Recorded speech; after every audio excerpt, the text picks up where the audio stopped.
It's a hell of a pinpoint operation. It's a hell of a pinpoint operation.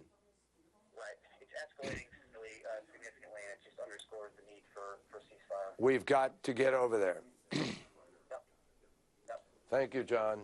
I think, John, we ought to go tonight. I think it's crazy to be sitting around. Makes no difference whether you are a high-powered politician, the lady who works the cash register at the local store, the President of the United States, the doctor who needs to show a little more concern for patients, the teacher who has about had it being around the little rugrats all day, or a possible presidential candidate for the year 2016. Face it, we all say things we wish we had not said out loud. The border is secure. Martin Heinrich talked to the caucus today. He's a border state senator. He said he can say without any equivocation, the border is secure. Like Harry Reid, we often say things that we know are a bit of a stretch, and if it were said in the privacy of friendly conversations, we know how it would be taken. And be honest, we all know he was talking about the border separating Florida and Georgia, and was only getting ahead of the yearly football battle between the Bulldogs and Gators, and noting that everyone would be safe when both sides gather in Jacksonville for the cocktail party. But still, it gets said, once it's out there, there is absolutely no taking it back, no matter what you do. If an abortion could be considered in a case of, say, a tubal pregnancy or something like that, what about in the case of rape? Should it be legal or not? Well, you know, people always want to try and make that as one of those things. Well, how do you slice this particularly tough sort of ethical question? It seems to me, first of all, from what I understand from doctors, that's really rare. If it's a legitimate rape, the female body has ways to try to shut that whole thing down. But let's assume that maybe that didn't work or something.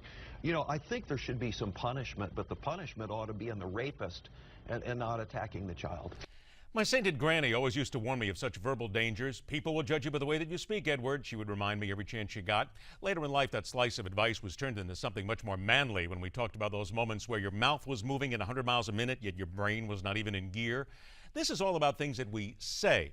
Fair to point out that when we are speaking, and when we're trying to make a point, it makes no difference how smart we think we are or how fast on the mental draw we want to gauge ourselves at. We will make mistakes. We're still human after all.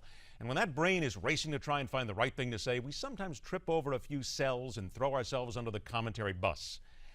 However, when we print something, when we have lots and gobs of time to write something down, look at it again, go get a sandwich, come back, write some more, look at it several times to ensure it's exactly what we want it to say, there can be no doubt it is, at that point, exactly what you meant to say, because if it's not, then you're really not very bright. Ron Paul is not a stupid man, far from it. Yet there are those who believe he needs to rethink what he wrote this weekend on his Ron Paul Institute website. Perhaps he needed to get a second sandwich before committing the words to print.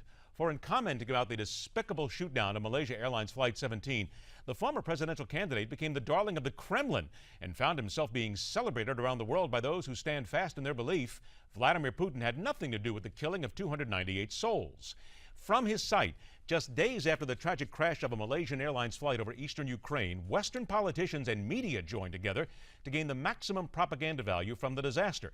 It had to be Russia. It had to be Putin, they said. President Obama held a press conference to claim, even before the investigation, that it was pro-Russian rebels in the region who were responsible. The Russians were so impressed he would give Putin the benefit of the doubt, they tweeted his column, accusing the West of propaganda when dictator and former KGB agent Putin's in charge. Fair to note that after a long column, Paul did indicate he might be wrong about everything. Still, in light of this bloody nightmare, one can guess there are a few who would not be willing to applaud him for his assertions and possible sarcasm.